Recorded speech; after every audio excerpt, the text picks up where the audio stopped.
Jai. Jai. Jai.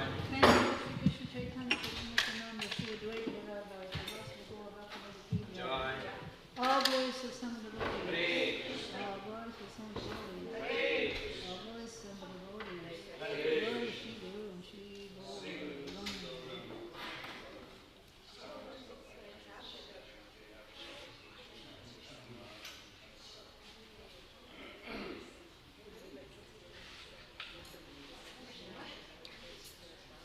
So we're reading in Srimad Bhagavatam, first canto, and the chapter about the cause of all causes. We're on text 33.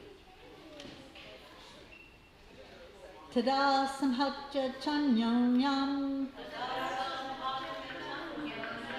Bhagavaschakti choditaha Sadasatvam upadaya Tobayam sasrijurhyadha Tada samhatya chanyam yam Bhagavaschakti choditaha Sadasatvam upadaya Tobayam sasrijurhyadha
Tada, all those, samhatya, being assembled, cha also, anyonyam, one another, bhagavat, by the personality of Godhead, shakti, energy, choditaha, being applied, sat, asatvam, primarily and secondarily, upadaya, accepting, cha, also, ubhayam, both, sasraju, came into existence, he, certainly, adhaha, this universe.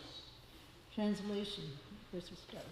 Om Namo Bhagavate Vasudevaya.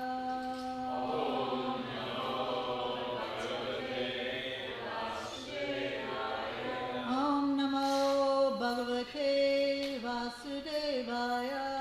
Om Namo Bhagavate Vasudevaya.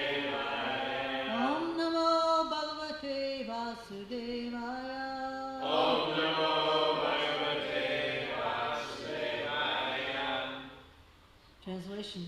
Thus, when all these became assembled by force of the energy of the Supreme Personality of Godhead, this universe certainly came into being by accepting both the primary and secondary causes of creation. Purport. In this verse, it is clearly mentioned that the Supreme Personality of Godhead exerts his different energies in the creation. It is not that he himself is transformed into material creations. He expands himself by his different energies as well as by his plenary portions. In a corner of the spiritual sky of the Brahmajyoti, a spiritual cloud sometimes appears, and the covered portion is called the Mahatattva. The Lord then, by his plenary portion as Mahavishnu, lies down within the water of the Mahatattva, and the water is called the causal ocean, Karana Jal. While Mahavishnu sleeps within the causal ocean, innumerable universes are generated along with his breathing. These universes are floating, and they're scattered all over the causal ocean. They stay only during the breathing period of Mahavishnu. In each and every universal globe, the same Mahavishnu enters again as Garbhodakshaya Vishnu and lies there on the serpent-like Shesha incarnation. From his navel sprouts a lotus stem, and on the lotus, Brahma, the Lord of the universe, is born. Brahma creates all forms of living beings of different shapes in terms of different desires within the universe. He also creates the sun, moon, and other demigods.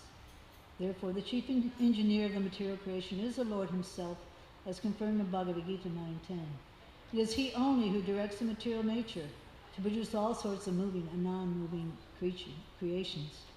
There are two modes of material creation: the creation of collective universes, as stated above, done by Mahavishnu, and the creation of a single universe. Both are done by the Lord, and thus the universal shape, as we can see, takes place.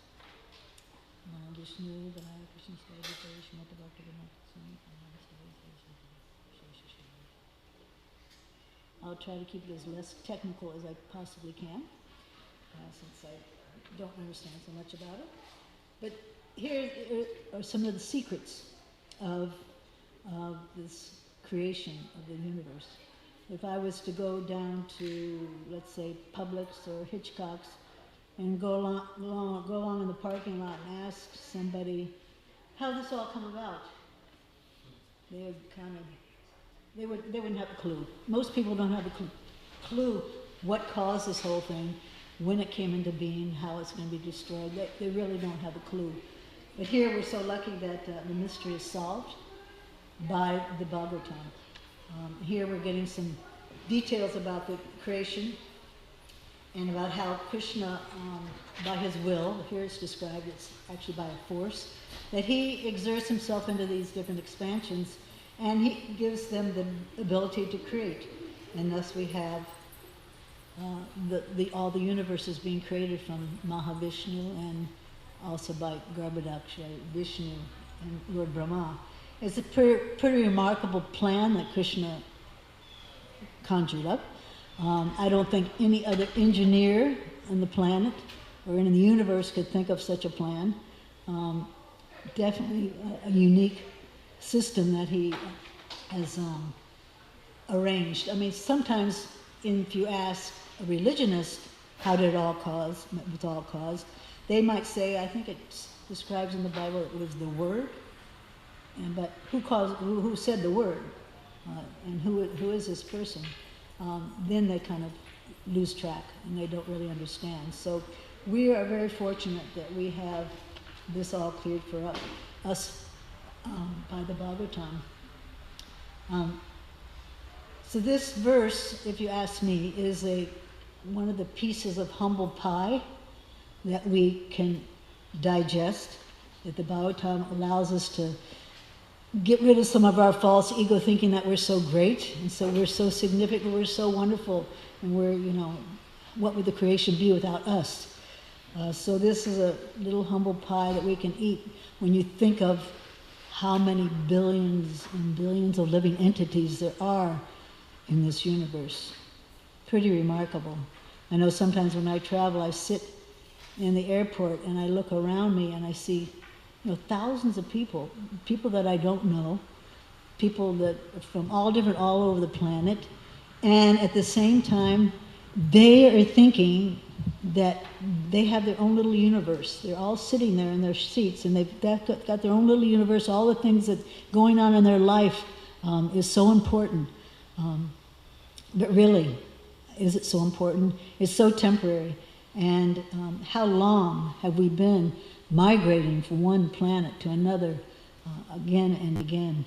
So we really do have our heads in the clouds, literally thinking that we are such an important thing. And even more important than that is that Krishna is able to keep track of all these different living entities from all over the world.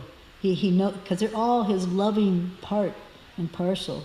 And he has a relationship with them. But unfortunately, their business isn't in reestablishing that relationship. It's in establishing all these temporary relationships within this material lifetime. But we're here only for a little teeny eye blink, and then we're gone, going here and there and trying to find some pleasure, some identity within this material universe, which is a very foreign place for us. It's very dark, and it's very bewildering. So it's healthy to realize how small we are, but at the same time, we shouldn't get depressed about it. It's described in the Bhagavad Gita that the soul is amazing. Some hear of him as amazing, some think of him as amazing, some understand that the soul is amazing, but they really don't understand how. But we can see the importance of that soul, how wonderful and powerful it can be. Look at this soul, Srila Prabhupada, what he's done to this universe, to this material planet. He's totally changed it. So this soul is very, very powerful. So we should be satisfied that we have the opportunity to understand who we really are, that we are this soul. And then we discover that actually my real consciousness, my real identity is that I'm simply a servant of the servant of the servant of the greatest master, the cause of all causes, that I get to actually bow my head on the floor at least 3 times a day or more and be grateful and appreciate that I am a servant of this greatest personality. So we can see that everyone here is very happy in that situation. It's not that it's a drag being a servant. It's actually, we're here today because we're happy being a servant. And we don't go away. We don't go away and serve the material energy anymore. We're happy serving him. And in the beginning, we begin to get that little taste, that little reciprocation that he allows us to have from his internal potency. And we get that taste through his representative, the guru. We get that taste by associating with the nice servants of the guru, of the different Vaishnavas. And through our service, we get a taste. Because this is all his internal potency. So we really begin to identify that, yes, this is my position. And I'm feeling comfortable in it. I'm feeling more comfortable, the more dependent I become also. And become more and more proud that I'm able to wear tilak and to represent his representative, Srila Prabhupada.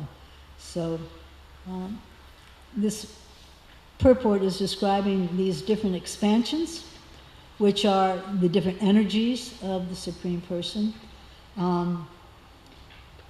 So in India, I went down to Sri Rangam one time, and actually Vishnu is very popular in South India, especially Mahavishnu. In Sri Rangam they have I think it's about 20 feet long, about as long as this altar. This is 22 inches, this front of the altar. He's about this long, and the pujaris will take you in, and it's always dark in those South Indian temples. But he takes a candle and walks you along, so you can start at his lotus feet and go all the way up to his head, and you can see Mahavishnu, and thousands of pilgrims come every day to have the darshan of Mahavishnu. And you can see how great he must have been, just lying in that causal ocean with all these bubbles of universes coming out of him.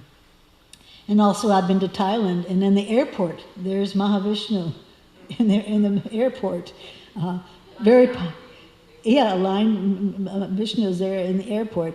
And then Lord Brahma's downtown, and if you go to Bali, there's the whole Mahabharata is downtown, Bhima and everybody.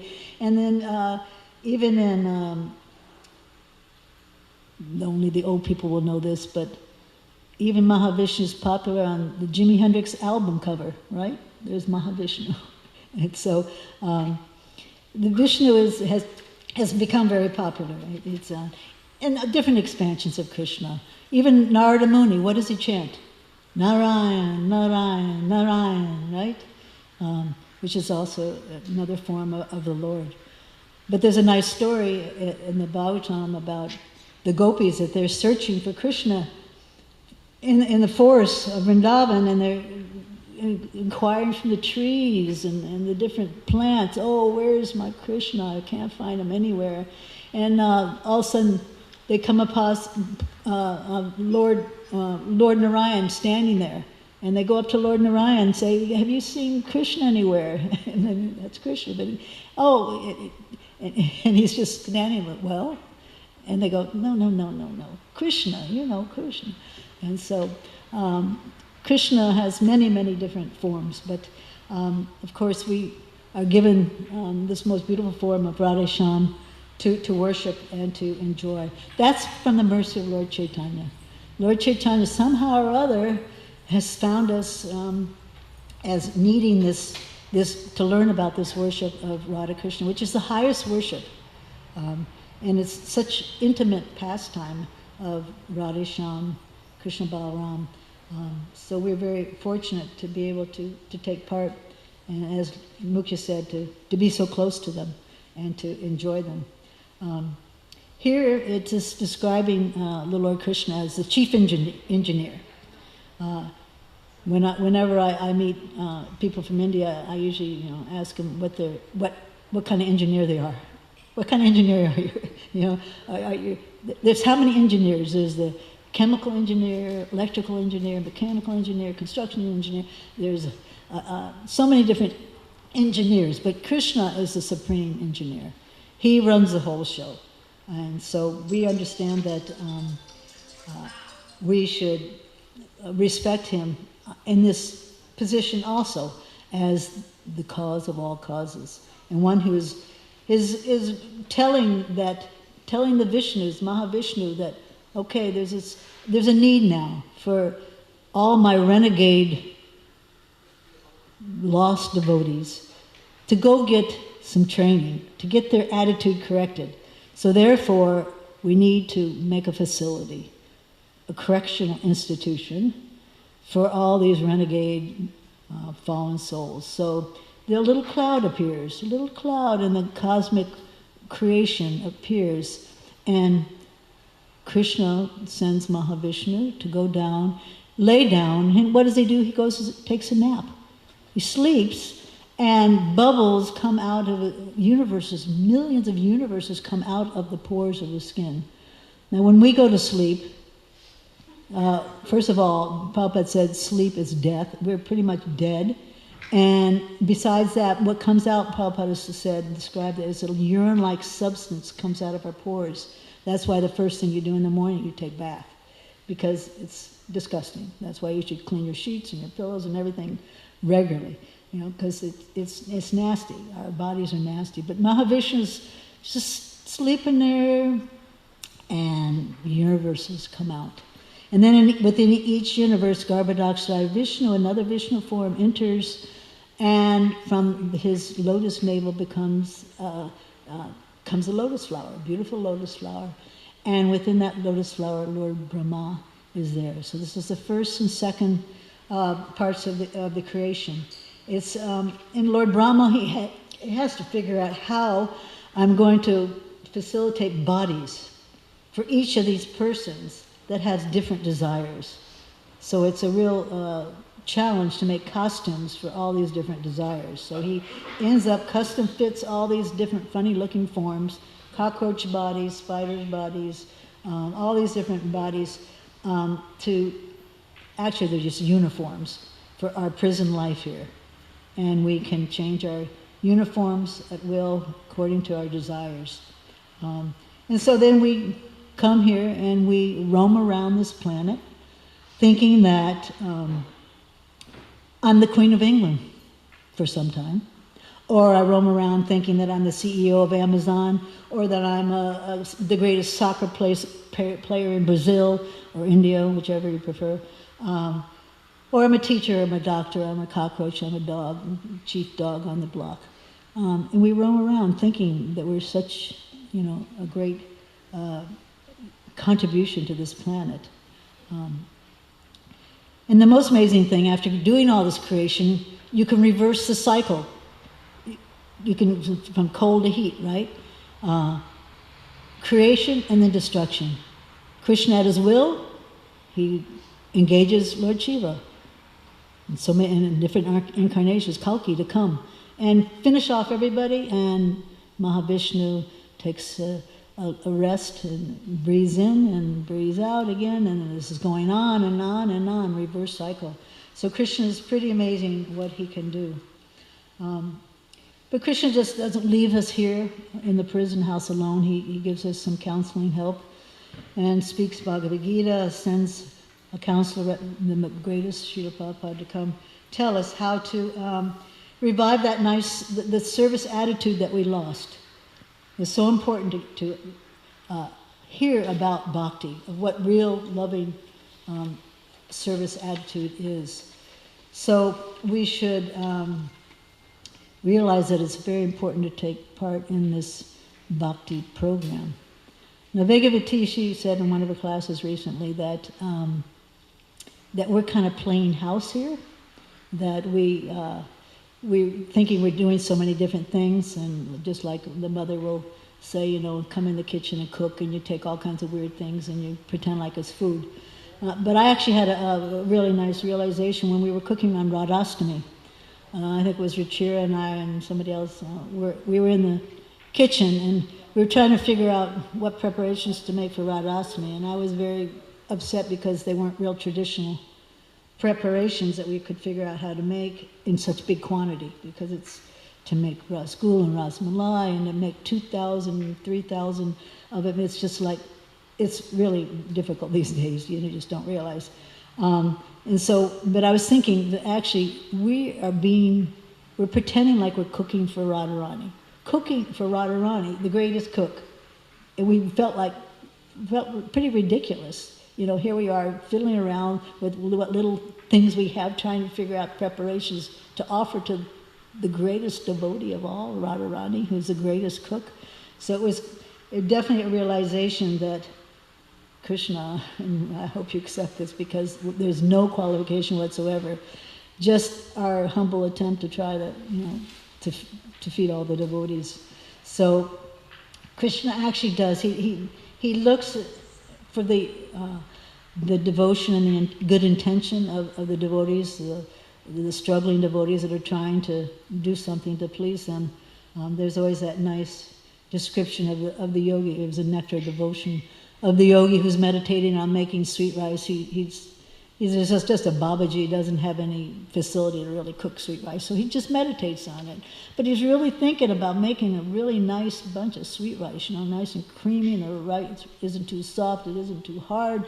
And then he says, well, I got to offer this, but it's just too hot. So I got to put in I got to get it cooled off. And to make sure that it was all right, he stuck his finger in it, and it was too hot, and he burned his finger. And of course, Lord Narayan, Vishnu, was sitting there with his consort, and he just starts laughing because he actually is conscious that this person has such good intentions. And look, he has such concentration that is actually that meditation came to life. And so he laughs, and his consort says, what are you laughing about? And he says, oh, he tells what's happened. He says he sent his carrier to go bring back that devotee to him. So Krishna is looking at the intention. So this other routine business of creation, he gets the Vishnus to take care of that. And then he has his position as a Paramatma, where he enters it actually into the heart of every living entity, to further give us direction, just to decipher what the real desires of that soul are. So he doesn't leave us alone. He's with us. He's promoting the best way he can for us to come back to him. So this other business of creation, that's one thing. But the Bhagavatam reveals that his real activities, his most pleasurable activities are actually to serve his devotees. He sees these devotees trying to serve him, and he wants to try to repay them. here he is in the cause of all causes, and he's trying to repay his devotees. And as far as the greatest devotees, he can't repay them. He says, you're just going to have to be pleased with your service because I can't repay you. Because their devotion is so intense. The pure devotees are so fixed and have such unconditional love and so surrendered that they're extremely elevated, extremely rare to find such devotees. And the Bhagavad Gita also declares that Krishna says, I think in the 12th chapter, he says the most dear, and he says actually the most dear to me are those devotees that are fully surrendered and not wanting anything in return. So this is the intimate pastimes that Krishna relishes the most. The other pastimes of creation, of making the prison houses, he delegates to other expansions, but it's by his will and his force. And just to think that we're here in the prison house and we're missing out on all these wonderful things that are going on in the spiritual world. Here we are in this little dark corner of the universe, and 3/4 of everybody else is enjoying their relationship. So it's so important that we take up this process a little enthusiastically this lifetime. Some of us, Prabhupada said that especially some of these young devotees that have been born in the movement, they've done this in other pastimes. And maybe they've just slipped somewhere along the line, or they just haven't gotten the whole thing. So it's so important that we really put it all out. Give all of our energy, all of our concentration, especially into our sadhana, chanting the holy names, getting that wonderful association, direct association of the Lord with the holy name. And also keeping our soul very alive and conscious by kirtan and bhajan and by preaching. This is also increases our enthusiasm. And then, of course, we have to keep our hearts very clean. And that's by good association, being very select in who we want to be around, and rejecting those things that cause us to fall away. So this is our duty as disciples of Srila Prabhupada. And it's our duty as part of Krishna. He doesn't want to have to keep making these prison houses. He wants us all back home. So it's our duty to continue in our endeavor to please him. I think it was Ganesh Cham Prabhu's class a few days ago. He was describing how we are part of Krishna, and we have some of the same qualities, and we actually have that propensity too to create. And you can see that we're all very creative personalities. We're all these amazing souls that can create so many wonderful things around us. Everything you see, all the buildings and the roads and the technology and all the beautiful things on the altar and everything. But if you think about it, every time we create something, we create a mess. We're actually mess makers. Whenever I make anything, I make a mess. You cook, you make a mess on the floor. You clean the floor, and then you have a messy rag, and then you have the dirt, or you get messy doing something, and then you go and you take a shower, and you got the mess in the tub, and it's just like constant mess. So we're definitely not the supreme cause of all causes. We're the cause of a big mess. Look at what technology has done. We're the cause of it now destroying this whole planet, and climate change. We're very potent mess makers. We've done it big time. So better than to create a big mess, we should create wonderful things that we can give back to Krishna and that he accepts. And then the non-devotees, they're creating their karma of all things. Karma, they're creating a bondage here to get more entangled and more entangled. So this lifetime we have an opportunity to create our deliverance by learning how to serve Krishna in whatever way we possibly can, and giving credit to the Creator and the cause of our being able to create anything or to even make any advancement goes back to Krishna. So best that we use this power and this creative power to create more devotion and more sincerity, more enthusiasm to become Krishna conscious and make others Krishna conscious. There's so much opportunity to create ways like this festival. Whoever created that idea is so nice. It's bringing more people into close to Krishna consciousness to do service to Krishna. So to become creative in ways of attracting more people to Krishna consciousness, that's the best way to use this propensity.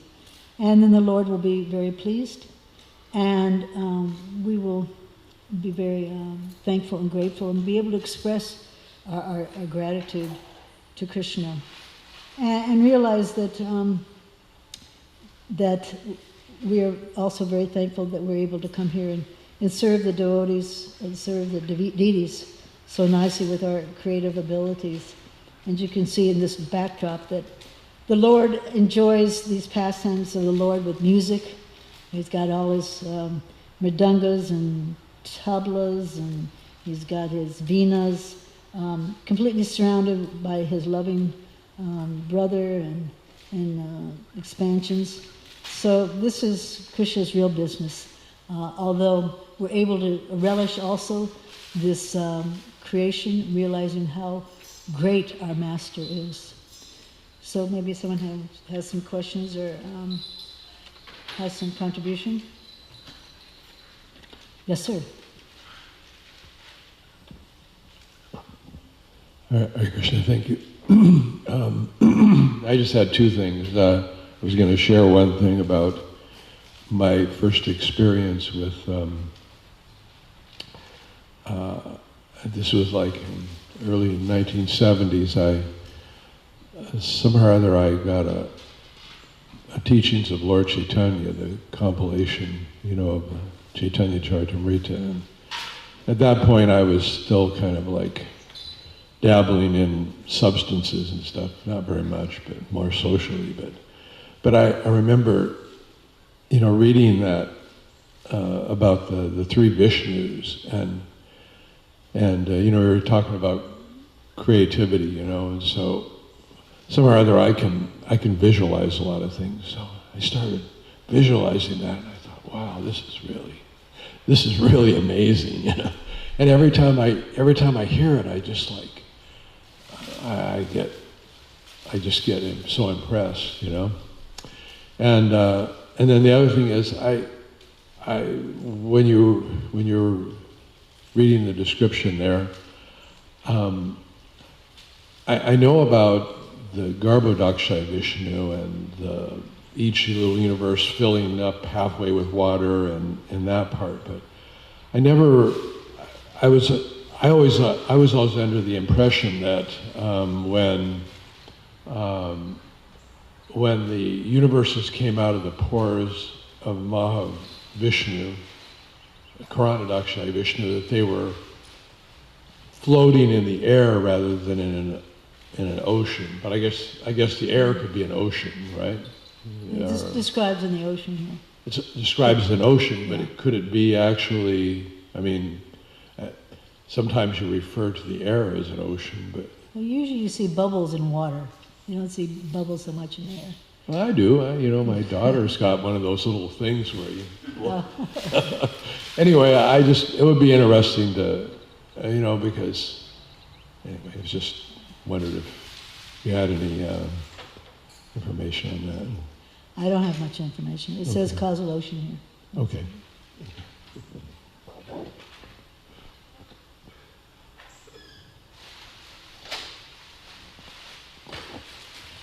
When you were mentioning you were in the airport and you were looking at people and they were all wrapped up in their own little universe, it occurred to me, my God, their little universe is all there on their cell phone.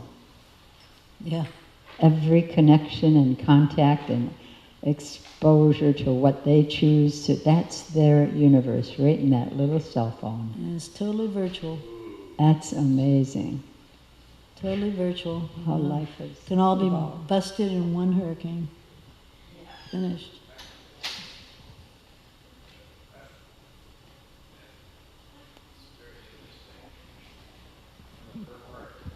lower part, it says that in the spiritual sky that sometimes a spiritual cloud appears.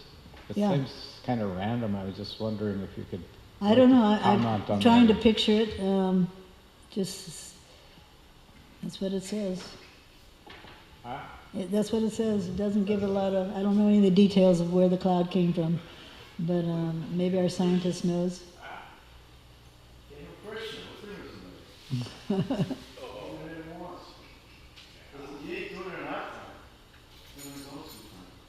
It was probably some dark cloud that, About cooking for Srimati Radharani, we were discussing the other day about where this plum chutney, they say, this very. Do you know anything about the origins and this kind of that, or is that a traditional? was as far as I can remember, as far back as I can go, there was even as far as 1970, 71, there was plum chutney. Radha Red, yeah. My husband got in a whole argument about the name with Radharani Maharaj. Yeah. So before that, I don't know where it came from, but it was there that far ago. And we were lamenting that we couldn't make it in quantity here, because plums are so expensive and hard to get hold of. And it's a strange, because if you use a purple plum, or a red plum, it makes a whole difference what color it ends up to be. The inside has to be red. Sometimes the purple plums are white inside, so you have to get a red plum that's red inside, and then it turns red. Side note. On the cloud thing, I mean, that's endless, the discussion, but I mean, we understand material energy sometimes manifests and unmanifested, expands and withdraws. So I don't know if that has some So correspondence. why not a cloud? Huh? Well, it's random from our perspective, but it may appear random from our perspective. I guess when That's there's a given, enough but renegade, people that it just goes poof, there's a cloud. well, it's all perspective as well. I mean, it manifested. We have plenty of descriptions of Vishnu exhales. It manifests and unmanifests. So there's different ways to describe it. It's not like there's one soundbite and that encompasses the whole phenomenon. Yeah, our Lord can do whatever He likes, however He likes. Jai Shri Prabhupada ki jai.